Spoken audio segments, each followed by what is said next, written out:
Welcome in, everybody. Here's a kitty cat reveal who stopped me from recording for a little bit. Alright, well, hey everybody. So the struggle is real because I just recorded this whole thing and realized that because I had to update my BIOS, my mic wasn't even on, so I just blew like 35 minutes talking into this for nothing. So yeah, that's a great start. Let's redo that so we can talk about Valkyrie for a little bit. So every time I do this, at least now I know what I want to say, but goodness gracious. I know I've missed quite a bit, but now I know what to say, so let's run through it. We just finished our Demolisher Gildra, so hopefully nobody had much problems with that. This is a simple 9-star connect battle. We've had a bunch of banners that are tempting you to pull your diamonds before the anniversary hits. We have a feature update that has a max level button for emblems, which is a nice QOL. In the latest update, we had buffs to integrated Ezreal and Ilanol. Ezreal had action, passive, and field skill updates, and Ilanol had action and field skill. So I wish they showed the before and after, like how they do in Epic 7, but it's kind of hard. I don't memorize any of their kits, so I don't know what the changes were, and I only have Ilanol, so... they're doing a fortune bag summon, but this one is different than the typical freebie on step 1, so now this is the paid only. It's just a lot of money for these heroes. I would just encourage you not to. I mean, unless you just really want to spend that much money in Valkyrie, which we'll get to something else too. Their store is kind of bonkers right now. They have this new special edition 10th anniversary book coming out, and you get all this little extra figure and all this in-game stuff, but it's 13,000 yen, so it's like $82. Yeah, I don't see myself investing in that, but you know, cool little idea, Ateam. If anybody could just 3D print me like a PDL figure, I would love that. That'd be awesome. Let me know. Okay, they say they have deals on the Valkyrie Connect charge page, and they're not really deals. They have some crazy $400 pack for like 80k diamonds. It's ridiculous. They have their limited time 3500 diamond for $8 pack, but I'm just not interested at all. Free to play all day in Valkyrie, man. They're asking too much. Same thing with this Forbidden series of gear. These are $24 a pop in the shop, and these gears are so limited. Like this new one is for melee Therians only. I haven't even looked at these gears, honestly. I'm just completely skipping them. So we've had a couple banners. Grand Party with Outcast Fuchsia. I think her design is absolutely gorgeous, although I only put one yellow step into her. I wish I could go for her. I love her design. She seems like an updated Moonlight Celine with her light dark kind of situation. She has light Discord dark, so she's gonna be crazy in those kind of teams. We have an event summon for Sky Messenger Echo, so she's a free A5 if you farm enough, and you'd have to see 16 dupes of her to get the max roll, but only 5 to get her at max A5, so definitely be running events right now and doing the community event. We'll go over the kit here in a second. I'll go over the hero directory shortly, but yeah, this is a potential free A5 from just farming events, so her kit's pretty good too. We'll go over it shortly. Team's Choice summon. I don't know how he became the Team's Choice integrated Ezreal. I mean, I didn't think he was that popular, but maybe they're just trying to show off their balance changes, which, like I said, I wish they would just spell out. They don't even show you what the changes were, so I didn't know his kit. I don't know what they changed him to, but they were both buffed apparently. All right, Genesis War is already coming back next week. They pretty much cycle this like once a month, so out of Gildra right into Genesis War pretty much. And then our newest banner for Sacred Void Melvern. This hero is absolutely gorgeous. They made her an Acer in this form. I've seen a couple people on Discord already go to step 10 for the guarantee. The banner is crazy. It's the 5x rates for gear, the parallel gears. Some of these gears are really good and desirable, so this banner is very tempting right before anniversary. All right, so that's all the information that we've gone through. So now I'll just go over a couple things in my rerun of this recording. Let's go to hero directory. So just wanted a quick update since collab. I know I said I would post my pulls video, but the recording got messed up on that too. It didn't have a very good quality, but I did end up getting Ren like by about step 5 or 10 or so, so that was really nice. I was very happy with just keeping her awakening. I pulled Parfus on step 1, yellowed that guy, felt really good. Really wish I could have gotten more on the top row here. Like I really wanted Studious Scorpio. I think she was super cute design. Outcast Rigger seemed to come and go so quick. I didn't even look over her kit. Really really know what kind of thing she's packing, but she's an Acer Divine Aid with a Fire Discord Light. I mean, the kit seems good enough. She at least ignores shields and barriers. She has a Divine Healing opener, and she has a 40% melee row amp, which is pretty good, so she's at least got that going for her. The Bunny Island, this was a complete trap banner, like 30 steps for a pity. Like, I don't think she was worth it. The kit wasn't really all that crazy. We got the edgy Elenige if Elsa were a baddie. I love the design. I just don't think she's that crazy. We have the gorgeous Outcast Udar Bruner, another female beast. This beast is absolutely insane. She has some really nice all ally stuff in the kit, like Dark Ripple, damage up to light, and including a Celestial Amp. So she's another Celestial Amp in the game, one of the more rare ones that on less than a handful of heroes so far. The action skill is also really nice. Beast Divine Aid, Embolden, Agitation, Light, and her damage ignores barriers and counterattacks and has a really nice like 1, 2, 3, 4, 5, 6 hit. Yeah, so this beast was pretty insane. If you picked her up, I'm sure you'll find some great usage for her. We have the Young Odin. You know, they made Young Morphea, so of course they got to make Young Odin. I didn't think this guy's kit was anything crazy. When a parallel comes out and a lot of their kit is locked behind red text, that means, you know, you got to dupe him a lot. His base kit wasn't like anything crazy to write home about, so you pretty much need him ascended to like get half of his kit, so I wasn't really too impressed. He's got Grounded Amp, Human Amp, and Melee Row Amp, so they've at least gotten a couple more Melee amps in the game. Outcast Fuchsia, absolutely gorgeous hero.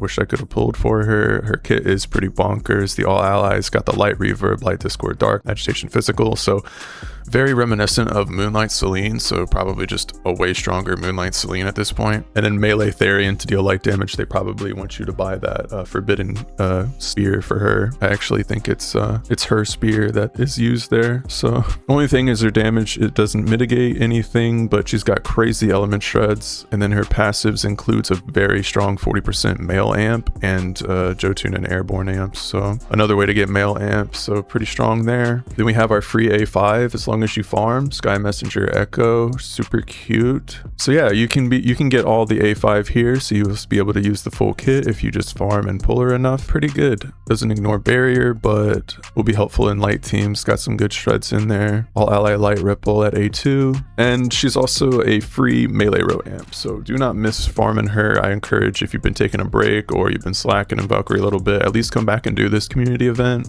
and be sure to get her A5.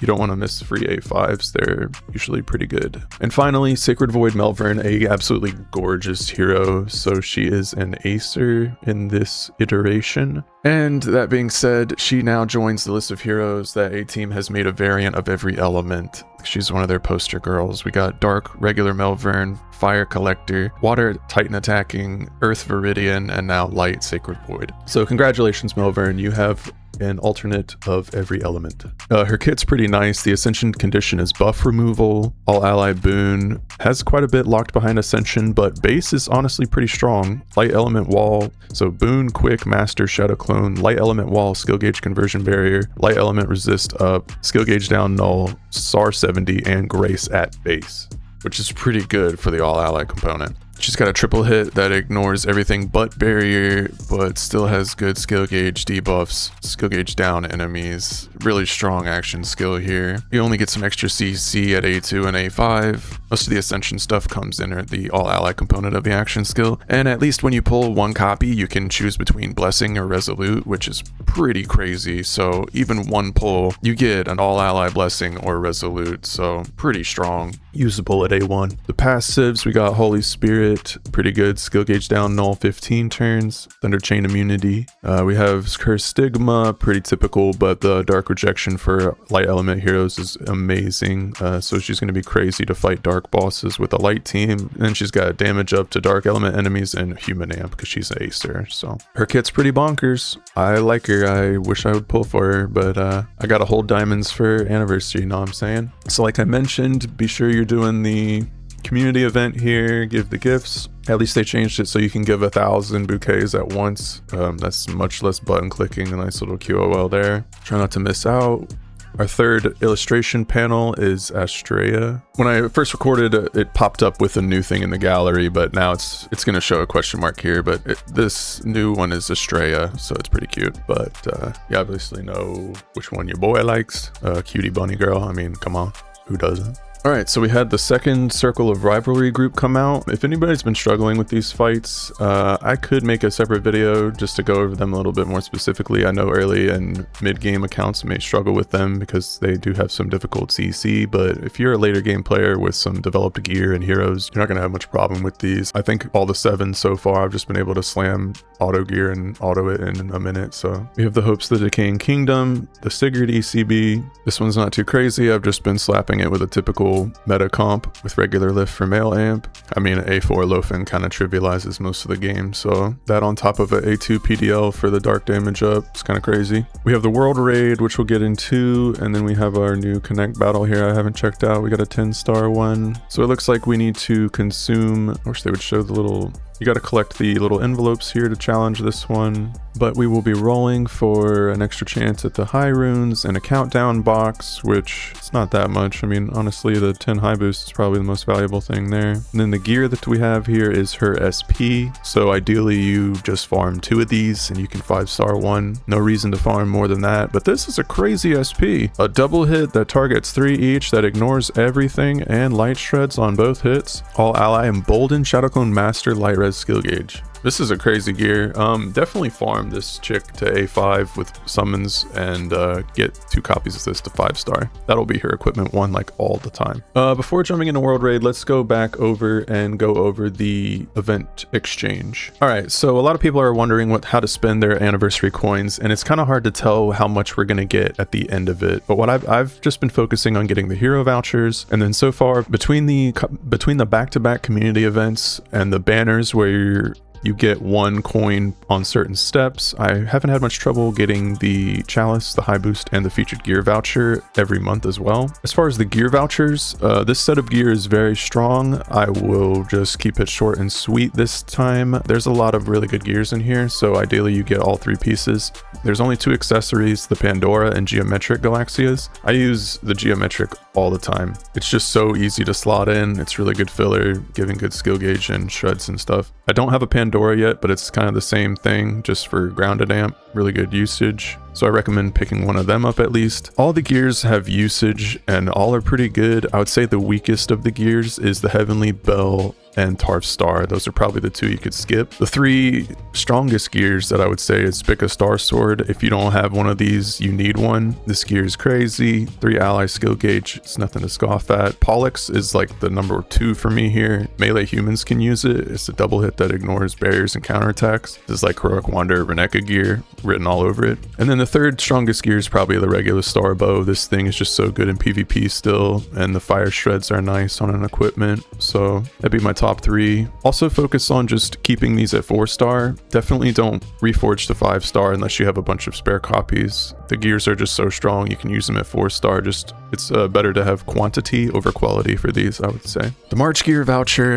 I don't even remember who was on it. I picked up somebody I didn't have. I think I picked up Jubilant Sortitia. The April gear voucher I think was the most important because it had Luminous Moon Islanol. So if you already had LME, there were other options like Dewey Skepis on there. I would say if you still haven't picked it yet and you don't have Luminous Moon Islanol, grab her. She's like the best thing that these hero vouchers offered. She's just so crazy strong. As for the May hero voucher, this is our typical parallel set with 2 Jubilants, Loader and Vili at the end. The Jubilants do have okay usage, but I wouldn't say they're like quite as strong as some of the parallel options. Obviously, if you're missing some of these parallels, it'd be better to grab them. I mean, if you don't have Heroic Spell Sword DL or Lofen at this point, those 2 are probably the 2 best parallels of the ticket. Their ascensions are really strong. A2 PDL goes crazy with the light and dark amp. Lofen just gets stronger every ascension you can give her. By the time she's A5, she has all ally emboldened as well, so it's just so good. If you're looking for a PvP option, I would say King Hell's ascensions are also crazy because A5 King Hell has some really crazy tech in PvP. That's why he's so good still in the meta. With something like a Crown of Kings accessory, he can proc his ascension condition before turn 1 of the battle and just strip enemies of their buffs. His A5 unlockables both are granting 20 or more buffs to allies, which is done pretty much instantly if you throw a Crown of Kings on him. Or Crown of Courage, sorry. This gear gives 3 back allies all stats, so each one of the basic stats counts as a buff. So he instantly fulfill. This is like 24 buffs or something. So he instantly fulfills his Ascension condition by granting 20 buffs. And in that case, he gets to proc the Ascension condition before turn 1 of the battle, thus removing 2 buffs from all enemies. So it's just so crazy strong. If you're sitting on an A4 King Hell, maybe consider picking up King Hell to get him to A5. It's the most valuable thing for PvP. All right, so I've covered everything except world raids. So let's get into it. Let's see what we need to build there. All right, Golden Destroyer Ragnarok. He's a Magic Airborne Beast male. So you do not want to bring Celestials here unless you're farming in big groups where he's going to be downed most of the time. Then you can bring whatever you want. If you're farming in smaller groups, your Celestials will get stopped. That doesn't stop LME and ILIF being on top rank usage. I mean, like I said, if you're farming in bigger groups where he's downed more than he's not, then it doesn't matter if you can bring Celestials if you want. So Fuchsia's double boosted and Sacred Void. Melvern is triple boosted here. We have pretty much the typical top meta on usage here. Like I said, Lofen and PDL, probably the 2 strongest parallels you can own on your account. Lif is going to be a really solid choice here. Need some male amp from somebody. All right, so I'll probably just end up making a light base team here.